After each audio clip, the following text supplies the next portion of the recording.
chance. Kristina, I'm sorry. Michael, you saved my life. Yeah, that is right. I should have been more careful. Are you serious? Yeah. Dad doesn't want to go back to Pentonville. You're making excuses for Dad. You want him to be proud of you. You want him to take you seriously, and your worst fear is that Dad won't love you or respect you, and that's why you can't get mad at him, but I can, because Dad doubted your instinct to protect me. Kristina, you're always mad at Dad. If Dante had risked his life to save me like you did, Dad would be so proud and would never hear the end of it. Dante got me out of prison. Dante was the one who put you in prison. Why aren't you mad at Dante then? I am, but Dad was favoring Dante over you. You know, Kristina, I think you're looking for reasons to be mad at Dad. I'm sorry. It's just that Dad doesn't appreciate who you are.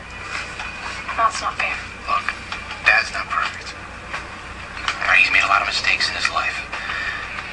But he loves us. You must have been terrified. If Michael hadn't showed up when he did, Mr. Bauer would have beat me just like Kiefer. Was Michael hurt?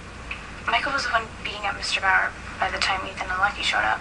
They didn't charge Michael with anything, which made Mr. Bauer even angrier. Oh, yeah, and that's when he went and got the gun. He pointed it right at me. And Michael stood between us before he could shoot me. Michael saved my life. And do you know what Dad did when he showed up? No, what did he do? He lectured Michael about fighting. Well, come on, Chrissy. You know that if Michael keeps fighting, he's going to go back to jail. Dad is being a total hypocrite if he doesn't think he would have done the same thing.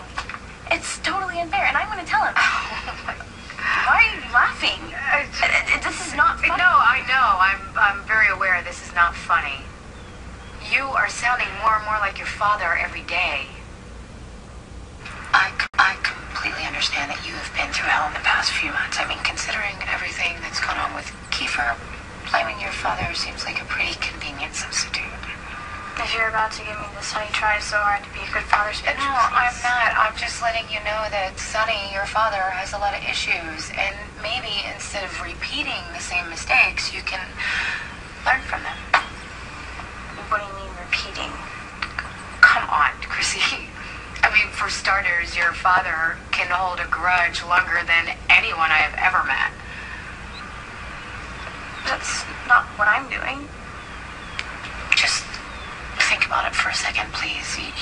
Okay, look. Okay, fine. Your father wasted a lot of time being angry with Mike because he left him to the mercy of his stepfather. You know that his childhood was hell, and he stayed really, really angry. And look at what he threw away because of it. A dad who actually wanted to be close. I mean, out of anyone, I wish I had that.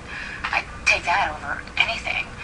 But in some small way, Sonny still blames Mike for everything that went wrong in his life. I'm not blaming my dad for my problems. Come on.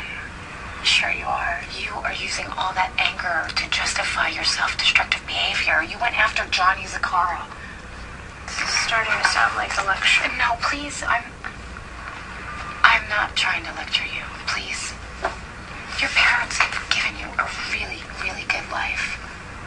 You've never had to work a day in your life. You get whatever you want. Your parents practically fall all over themselves to make you happy. All I'm trying to say is that blaming other people for your own problems, you kind of lose control of your life. So I'm supposed to just ignore how unfair Dad's being to Michael? This isn't about Michael right now. I just want you to focus on yourself and take the time to figure out what it is that you really want. Because if you spend your entire life with a grudge against your father, you are not going to be happy.